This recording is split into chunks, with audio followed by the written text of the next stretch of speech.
সকাল ৮টা। জানালা ভেদ করে সূর্যের আলো চোখে মুখে পড়ি। পিটপিট করে চোখ খুলে তাকায় রোদ ঘুম ঘুম চোখে বেডের ওপর বসে আছে। কিছুটা সময় লাগে নিজের অবস্থান বুঝতে। চোখ মুখ ডলে আশেপাশে তাকাই। রোদ শুভ্রের রুমে আছে।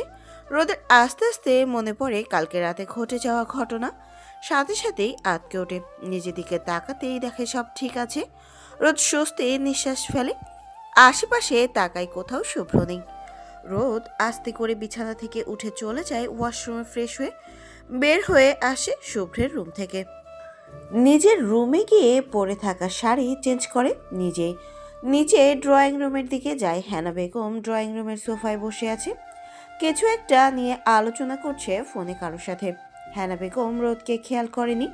রোদ ধীর পায়ে এগিয়ে যায় খাবার টেবিলের দিকে। সকালের নাস্তা করে আবার নিজের রুমেই চলে আসে। কলেজ যাবে সেই জন্য। রোদ রেডি হওয়ার আগে রুহি রুমে যাই। রোদ রুহির রুমে ঢুকতেই দেখে রুহি কারোর সাথে ফোনে কথা বলছে।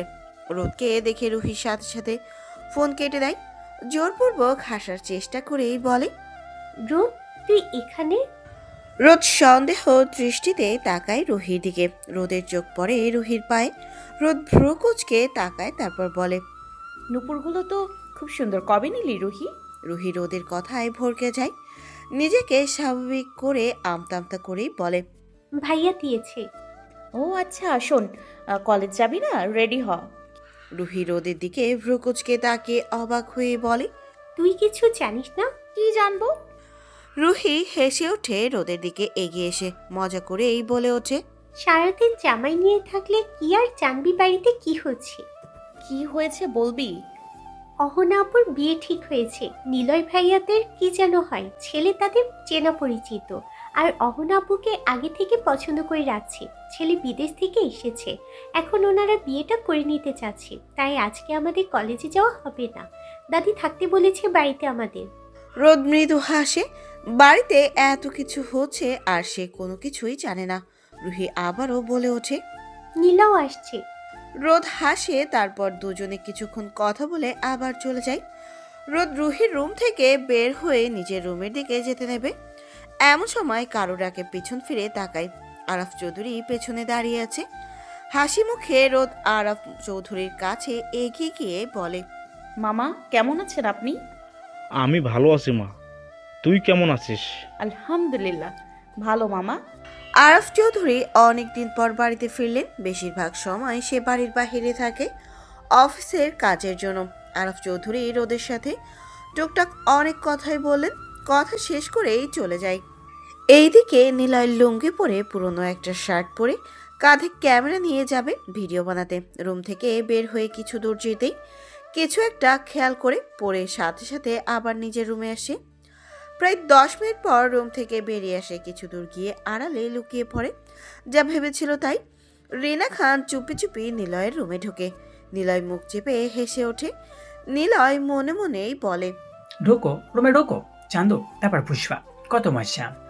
রিনা খান রুমে ঢুকে আশেপাশে ফ্লোরে স্লিপ কেটে ঠাস করে পড়ে যায়।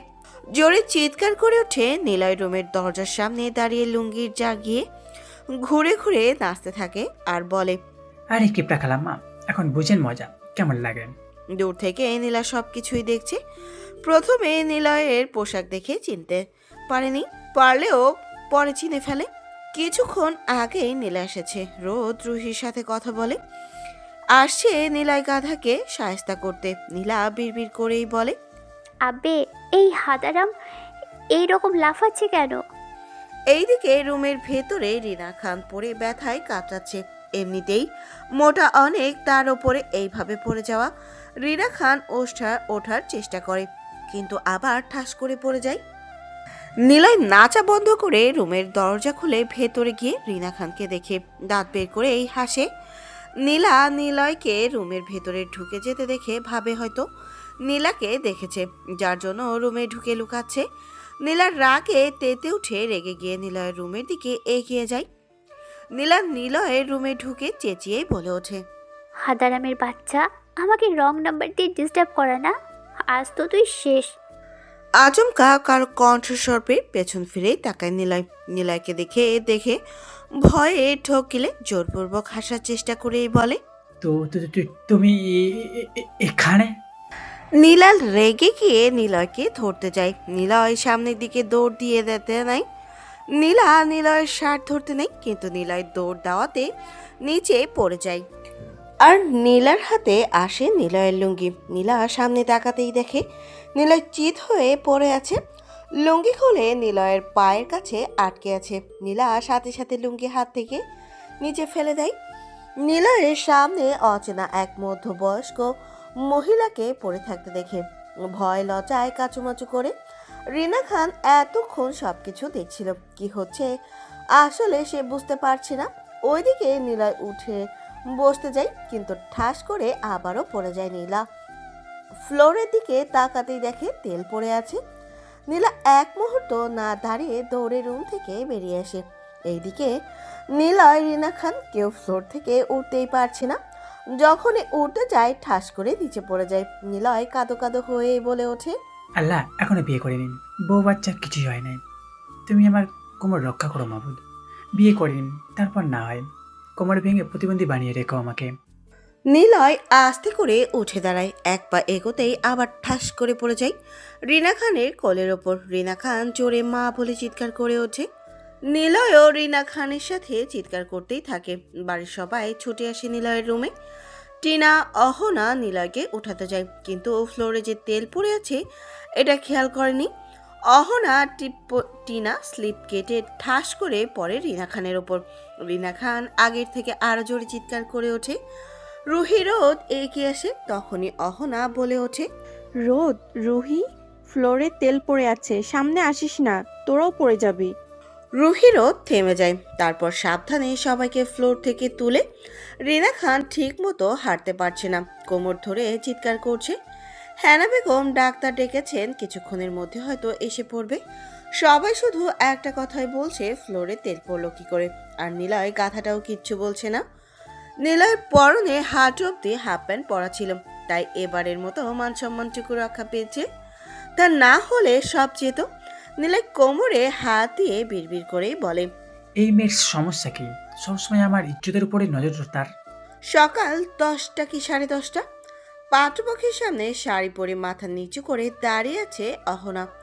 ছেলেও এসেছে। ছেলের নাম আহান, বিদেশে পড়াশোনা করেছে, নিজের বিজনেস আছে। ছেলের মা টুকটাক প্রশ্ন জিজ্ঞাসা করছে, আর অহনা সেই সব কিছুর উত্তর দিচ্ছে। অহনার পাশে রুহি, নীলা, জুই দাঁড়ানো। রোদ নিজের রুমেই আছে। হ্যানা বেগম আসতে বলেছিল, কিন্তু আসেনি, কারণ রোদ সেখানে গেলে হয়তো মীরা বেগম বিরক্ত ফিল করবে। এজন্য মিথ্যা মাথা ব্যথার কথা বলে রুমে শুয়ে আছে। অয়ন, নিলয়, বাড়ির বড়রা সবাই আছে, নেই শুধু শুভ্র।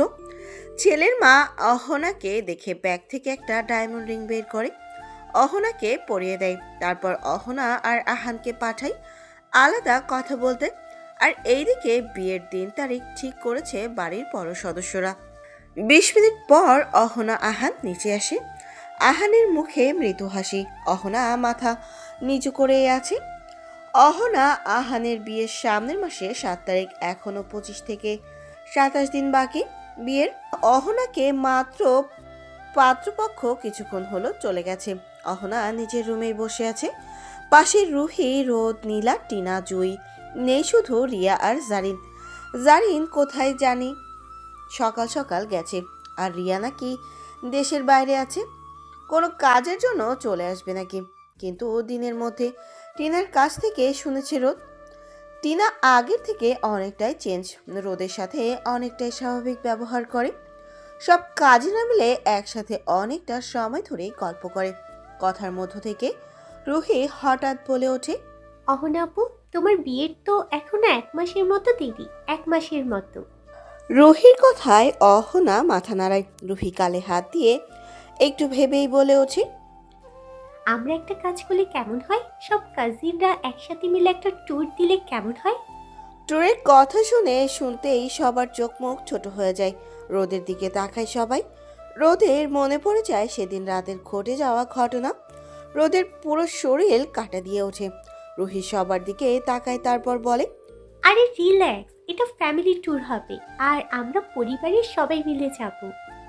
সবার মুখে হাসি ফোটে। জুই রুহিকে বলে ওঠে, তা না হয় মানলাম, কিন্তু ফ্যামিলির সবাই মিলে কোথায় যাব ঘুরতে? আর তারা কি যেতে রাজি হবে? হুম হুম। জুই মাথায় হাত দিয়ে ভাবলেশীন ভাবেই বলে। এমন কোনো জায়গার কথা বলতে হবে যেখানে যেতে সবাই রাজি হবে। রুহির কথায় সবাই সম্মতি জানায়। কিছুক্ষণ পর রুহি চেঁচিয়ে বলে ওঠে, আমরা গ্রামের বাড়ি যাব, মানে আমার আব্বু চাচারা ছোটবেলায় যেখানে বড় হয়েছে। রুহির কথায় সবাই সম্মতি জানায়। সেই ছোটবেলায় মামুনি থাকতে একবার গিয়েছিল গ্রামের বাড়ি রোদ, তারপর আর যায়নি। রোদের মা নাকি ছোটবেলায় গ্রামেই বড় হয়েছে। সবার সিদ্ধান্ত নিয়েছে পরিবারের সবাই মিলে গ্রামের বাড়ি ঘুরতে যাবে 7 দিনের জন্য। সবাই মিলে যায় হেনা বেগমের রুমে। হেনা বেগম প্রথমে রাজি না হলেও পরবর্তীতে নাতনিদের জোড়াজুড়িতে রাজি হন এবং হেনা বেগম বলেন সে নিজেই আজকে রাতে বাড়ির সবাইকে বলবে সবাই মিলে তারা ঘুরতে যাবে নিজেদের গ্রামের বাড়ি। হেনা বেগম রাজি হওয়াতে সবাই খুশি। দুপুর পেরিয়ে বিকাল 4টা। সব কাজীরা মিলে একসাথে ছাদে আড্ডা দিচ্ছে। বিকালে নীরা ও তার হাজবেন্ড আকাশও এসেছে। সবাই ছাদে আছে। রোদও সবার সাথে ছাদের এক কোণে বসে আছে। সবাই হাসি ঠাট্টা করছে। পরন্ত বিকেলে সময়টা অনেক সুন্দর।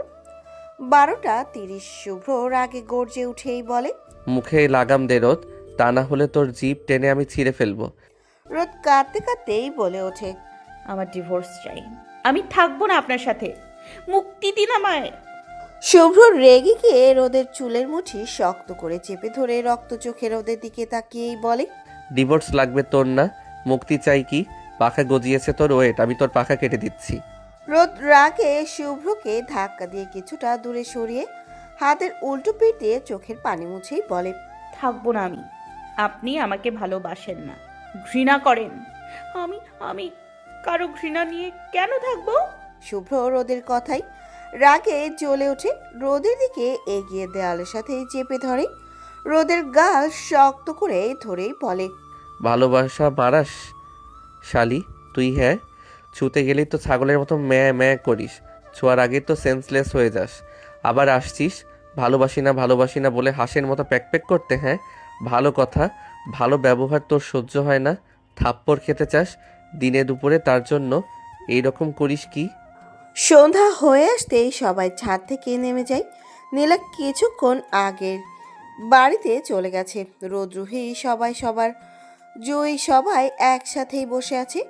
নীলাই নিজের রুমে শুয়ে আছে, তার হাঁটার মতো অবস্থাই নেই। রাত 8টা কি 8:30। রোমান বসে আছে ড্রয়িং রুমের সোফায়। আশেপাশে চোখ বোলাচ্ছে রুহিকে এক নজর দেখার আশায়, কিন্তু রুহির ছায়াটাও দেখা যাচ্ছে না। রোমান বিরক্ত হয়ে উঠে পড়ে, সিঁড়ির দিকে যেতে নেবে এমন সময় হেনা বেগম পেছন থেকেই বলে ওঠে, রোমান দাদু ভাই। রোমান পেছন ফিরেই তাকায়, মুচকি হাসি দিয়ে এগিয়ে যায় হেনা বেগমের দিকে। হেনা বেগম বলেন, আমরা সবাই গ্রামের বাড়ি যাচ্ছি, তুমিও যাবে আমাদের সাথে। আমি কোনো অজুহাত শুনবো না। কিন্তু দাদি, আমার কাজ। 1 সপ্তাহের জন্য সব কাজ বন্ধ। রোমান আর অত কিছুই বলে না, সম্মতি জানায় সেও যাবে হেনা বেগমের সাথে টুকটাক কথা বলে। রোদ নিজের রুমে নামাজ পড়ে বসে আছে। কেন জানি কোনো কিছু ভালো লাগছে না। শুভ্র এমন হুটহাট করে কাছে আসা সব কিছু তার কাছে স্বর্গের মতো লাগে। রুহি জুই এরা নিজের রুমেই আছে। রোমান রুহিকে অনেকবার কল মেসেজ করে, কিন্তু রুহি নিজের রুমের দরজা লাগিয়ে বসে আছে, কোনো কিছুই বলছে না। রোমান অনেকক্ষণ অপেক্ষা করে আবার চলে যায়। লজ্জাবতী লাজুকলতা লজ্জা পাচ্ছে, যার জন্য রুমের দরজা বন্ধ করে বসে আছে ম্যাডাম। কথাগুলো মনে মনে বলেই হাসে রোমান। রাত 12টা। বিছানার ওপর এপাশ ওপাশ করে যখন ঘুম আসে না রোদের, বিছানার ওপর উঠে বসে। অনেকক্ষণ ধরে চেষ্টা করছে ঘুমাবে, কিন্তু ঘুম তার চোখে ধরাই দিচ্ছে না। বিছানা থেকে উঠে দাঁড়ায়, দরজা খুলে হাঁটা দেয় ছাদের দিকে। সিঁড়ি বেয়ে আস্তে আস্তে উঠছে রাত।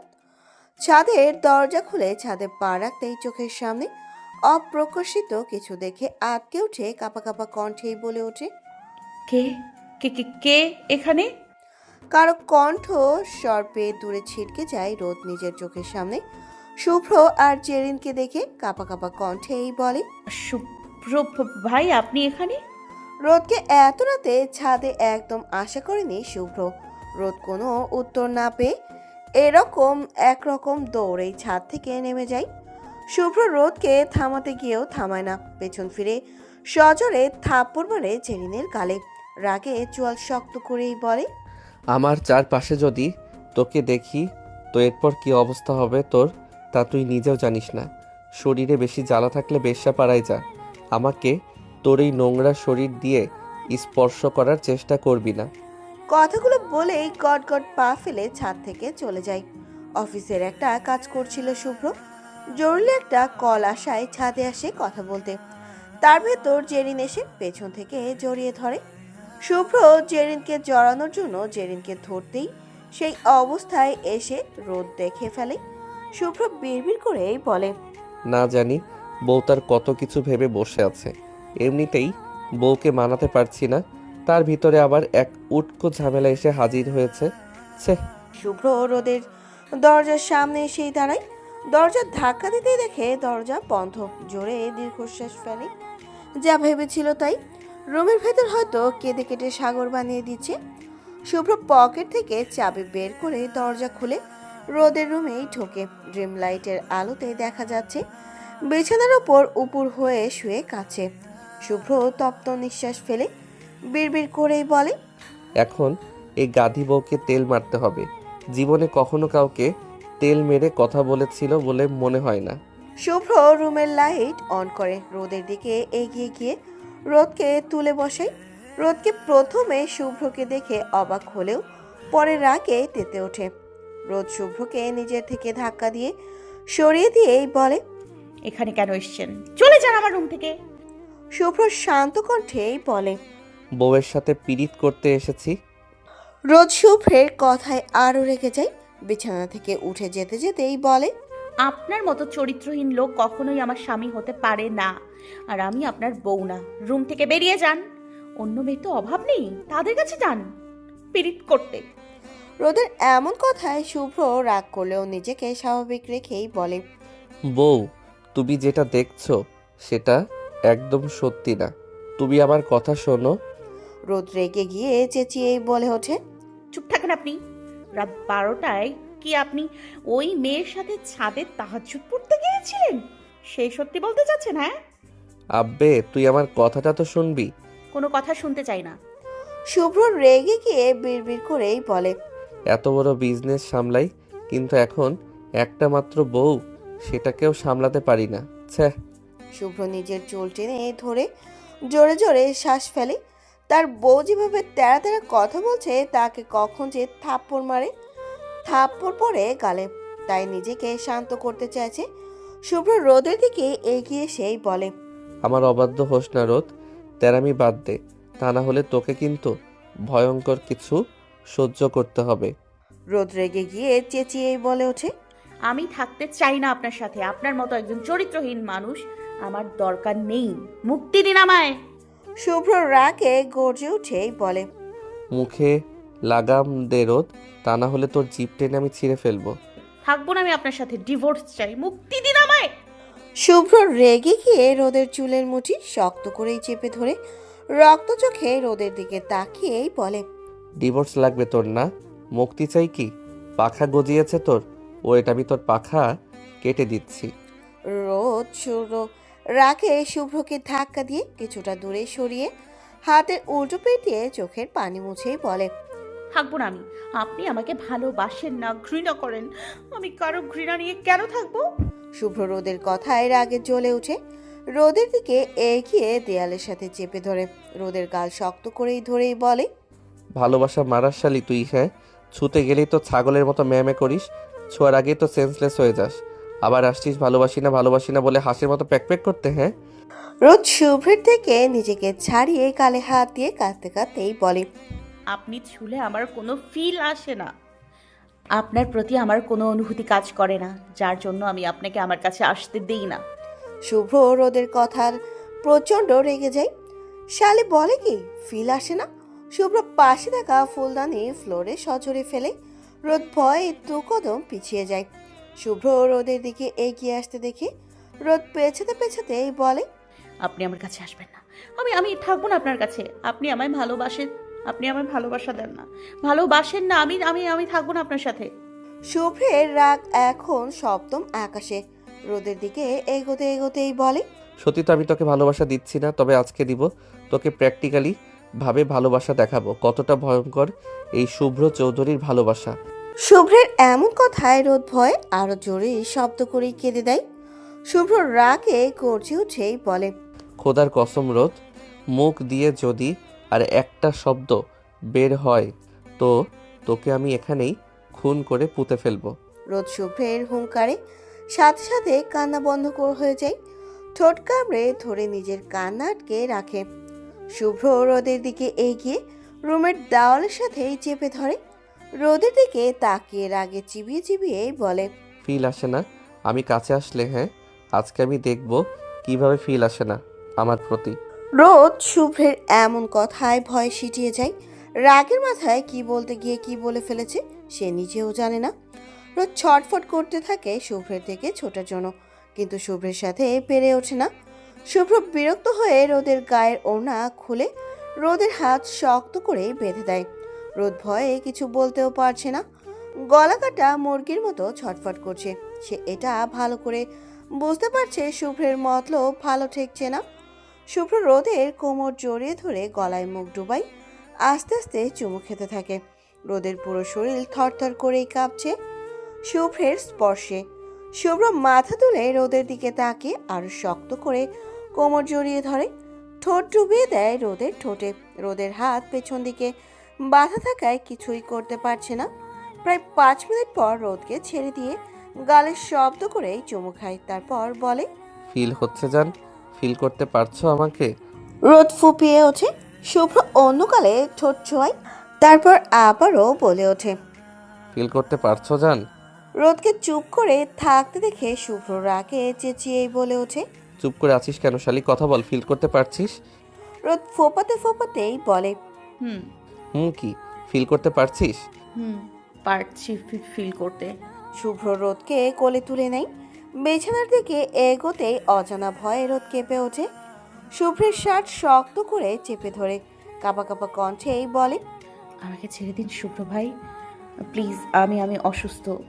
শুভ্র বাঁকা হাসে, তারপর বলে, তোর অসুস্থতা কালকে ঠিক হয়ে গেছে, সো আমাকে ডিস্টার্ব করিস না।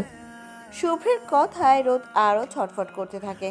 শুভ্র রোদকে বিছানায় ফেলতেই রোদ বিছানা থেকে উঠতে যায়, কিন্তু হাত বাঁধা থাকায় উঠতে পারে না। ঠাস করে বিছানার ওপর পড়ে যায়। রোদ শুভ্রের দিকে অসহায় দৃষ্টিতে তাকায়, কাঁপা স্বরেই বলে ওঠে, প্লিজ এমন করবেন না। শুভ্র ঠোঁট কামড়ে হাসে, গায়ে থাকা শার্ট খুলে ফ্লোরে ছুঁড়ে মারে। রোদ ভয়ে আরো সিটিয়ে যায়। শুভ্র রোদের কাছে এগিয়ে আসতে আসতেই বলে, আজকে ভয়ঙ্কর কিছু করব বউ, বাধা দিও না। শুভ্র রোদকে নিজের সাথে শক্ত করে জড়িয়ে ধরে। রোদ জুকড়ে কেঁদে উঠে নিজেকে ছাড়ানোর জন্য ছটফট করতে থাকে। শুভ্র রোদকে ছেড়ে রোদের দিকেই তাকায়, কপালে শব্দ করে চুমু খেয়ে রোদের কপালে কপাল ঠেকিয়ে জোরে ফিসফিস করেই বলে ওঠে, আমাকে আজকে বাধা দিস না রোদ, প্লিজ। তোর এই ছোট্ট শরীরটাকে নিজের করে নিতে দে আমায়, প্লিজ। আমি এই ভয়ঙ্কর যন্ত্রণা আর সহ্য করতে পারছি না বউ। আমি তোকে যত কষ্ট দিয়েছি সব আমার আদর ভালোবাসা দিয়ে পুষিয়ে দেব। প্লিজ জান, একটাবার তোকে একান্ত আমার করতে সাই দিবি? শুভ্রের স্বর করুন, প্রতিটা কথায় আবেগ ভালোবাসা মাখানো। শুভ্রের প্রতিটা কথায় রোদের শরীর নড়ে ওঠে। রোদের কোনো প্রতিক্রিয়া না দেখে শুভ্র রোদের ওপর থেকে উঠে যেতে নাই। শুভ্রকে সরে যেতে দেখে কি জানি রোদের কি হলো। রোদ শুভ্রের গলা চাপড়ে ধরে ফুপিয়ে বলে ওঠে, আমার ভয় লাগে। শুভ্র রোদকে শক্ত করে জড়িয়ে ধরে বেডের ওপর শুয়ে রোদকে নিজের বুকের সাথে চেপে ধরেই বলে, আমি আছি তো, কিচ্ছু হবে না বউ।